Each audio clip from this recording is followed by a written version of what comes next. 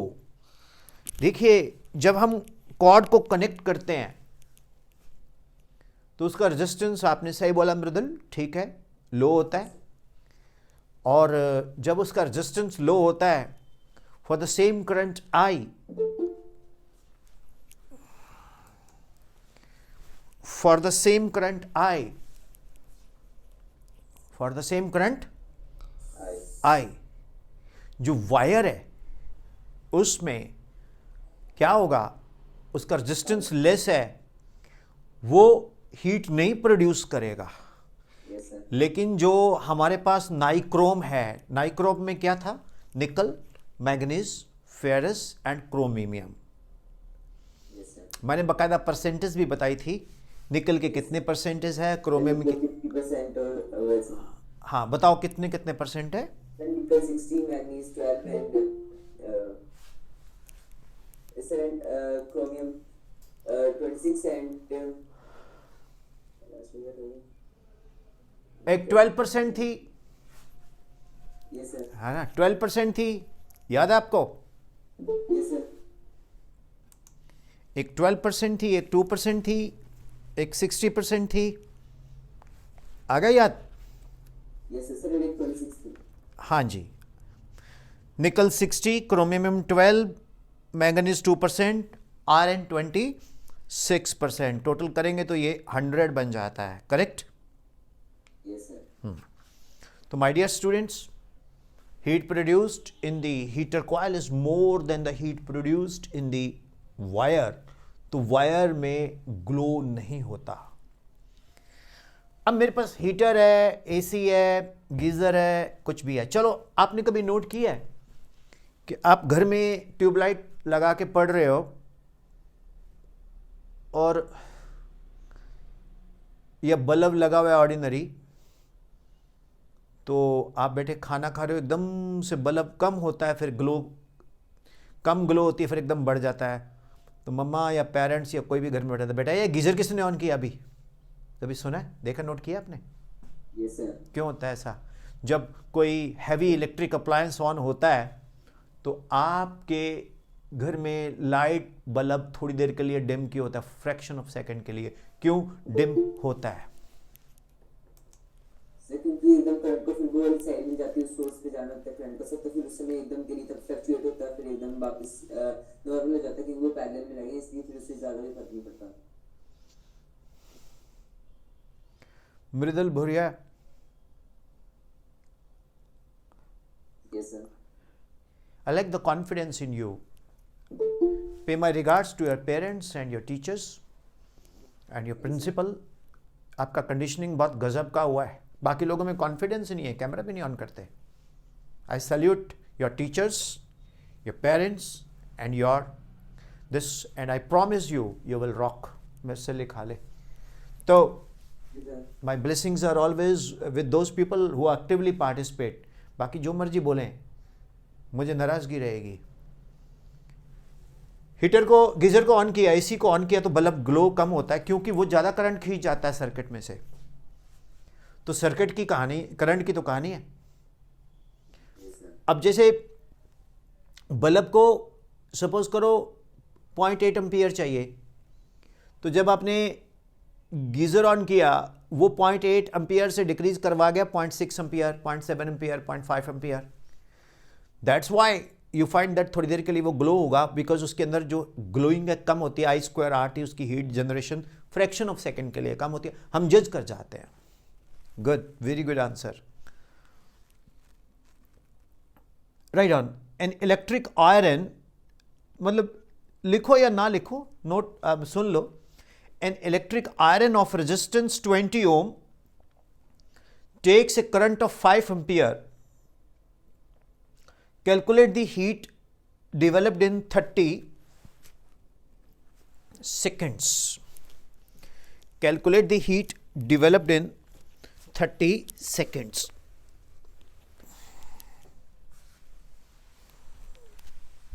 ये सारे questions NCERT के मैं आपको करवा रहा हूं।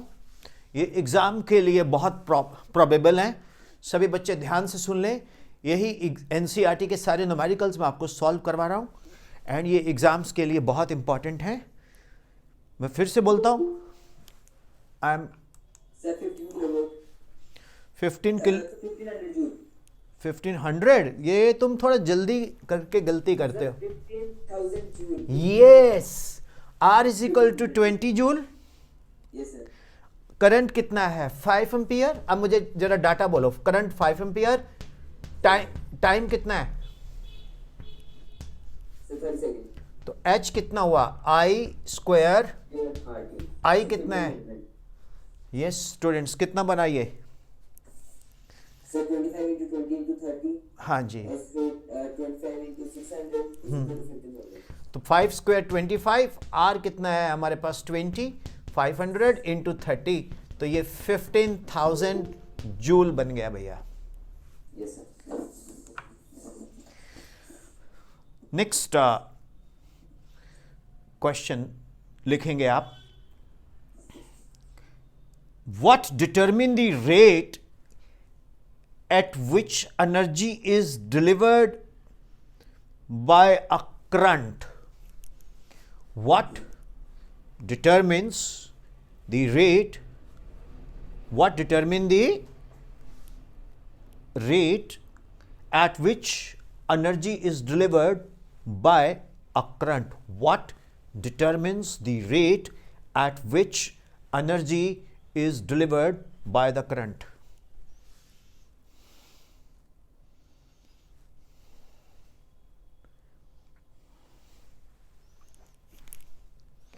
What determines the rate at which the energy is delivered by the current?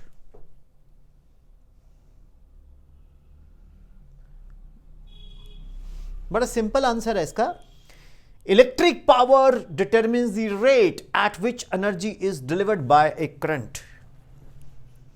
जो इलेक्ट्रिक पावर है, देखो ना, इधर देखो, power is equal to V into I.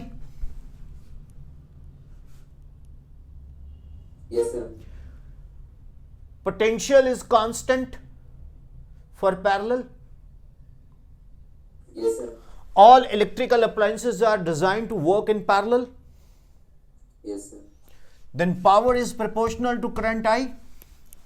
Yes, sir. So at what determines the rate at which the electric current I, that is power. Power is dependent upon current, current is dependent upon power, vice versa. Yes, sir. How's it?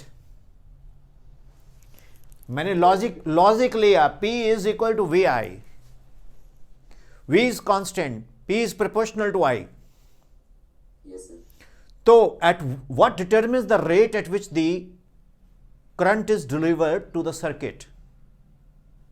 The answer is POWER. ये सारे question NCERT के हैं।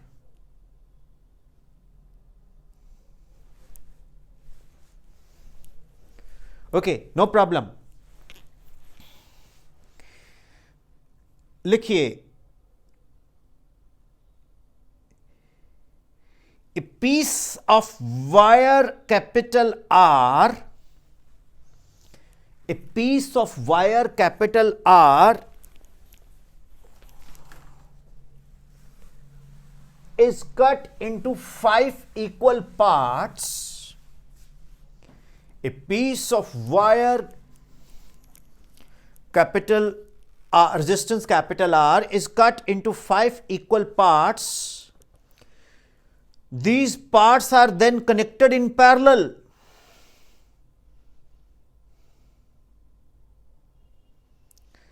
If the equivalent resistance of the combination is R dash, then what is R upon R dash ratio? मैं फिर से repeat करता हूं, a piece of wire of resistance capital R is cut into 5 equal parts, then each part is connected into parallel. If the equivalent resistance of the combination is R dash, then what is R upon R dash? Dear all students, these are the questions for the 10th level. So some students of higher classes, when look at this lecture, may find that it is simple, but it is of 10th level. So this is exclusively for 10th class students who study online from me, 6 to 7. And yes students, भैया एक चीज बताओ, wire के 5 equal parts में काटा ना? तो देखो इधर लॉजिक क्या है, कॉन्सेप्ट क्या है, resistance is proportional to length. Yes sir. तो ईच पार्ट का रेजिस्टेंस क्या हो जाएगा, R/5. यस सर, R/25 आया. ठीक है, तो 1/R डैश कितना हो जाएगा, 5 × 5/R. आपको पता ही है कि जब हम एक रेजिस्टेंस के n टुकड़े कर देते हैं तो नेट रेजिस्टेंस NR होता है, पैरेलल में करेंगे तो N/R होता है. Yes sir. तो भैया 1/R dash is equal to 25/R. तो R 1/R dash is equal to 25/R. R को ऊपर ले गए तो R/R dash is equal to 25. Hope it is clear. Yes sir. Anybody, any doubt? No sir. Okay. Which of the following terms, अब मैं 4 terms board पे लिखने जा रहा हूं. मैं सारे NCERT आपको सॉल्व करवा रहा हूं बच्चों, चैप्टर के. इससे बाहर आपको कुछ भी एग्जाम में नहीं आएगा. Okay. Which of the following terms does not represent electric power? The right pronunciation is power. I²R first term. Second है IR². Third term है V into I. And fourth term है V²/R.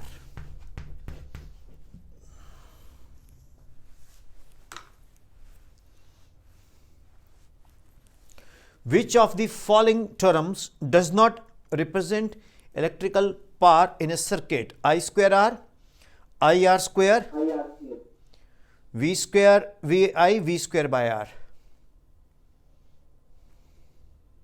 Sir IR. बोलो. Does not represent. Which of the following term does not represent the electrical power in a circuit? ये 4 हैं हमारे पास, A, B, C and D. इनमें से identify करो एक power नहीं है, बाकी सारे पावर है. देखो मैं आपको बताता हूं. P is equal to VI, ये तो पावर हो गया. V is equal to IR, तो दिस इज I²R, ये भी पावर हो गया. I इज इक्वल टू, हाँ जी, I is equal to V/R, तो ये बन गया V²/R. तो बचा कौन हमारे पास? सो ये है incorrect formula for R² is incorrect formula for power. कैसा लग रहा है इसे पढ़ना? सर अच्छा लग रहा है. न्यूमेरिकल्स में कोई डाउट आता है अब? सर अब नहीं आता, पहले आते थे. फिर और फिजिक्स मेरे साथ बोलो Mridul. If we know theory and we don't know numericals, we don't know theory. If we know theory, know numericals, we don't know theory, we know theory. अगर आपको न्यूमेरिकल निकालने आ गए तो थ्योरी ऑटोमेटिकली आ गई. अगर आपको थ्योरी आती है, न्यूमेरिकल नहीं निकालने आते, तो फिर आपका एप्टीट्यूड प्रॉपरली वर्कआउट नहीं किया. हमें कहीं ना कहीं गलती करके पढ़ाने में हम लोग. तो न्यूमेरिकल आ रहे हैं तो समझ आ रहा पावर क्या है, V इंटू आई। अब इससे पहले क्या था, rate of doing electric work is called power, power is equal to W upon T, है ना। और W is equal to V, मतलब जो है W upon T, that is the power, right. याद है, W is equal to Q into V, then power is equal to V into I. V equal to I R, power is equal to I square R, I is equal to V upon R, power is equal to V square by R. Yes, sir.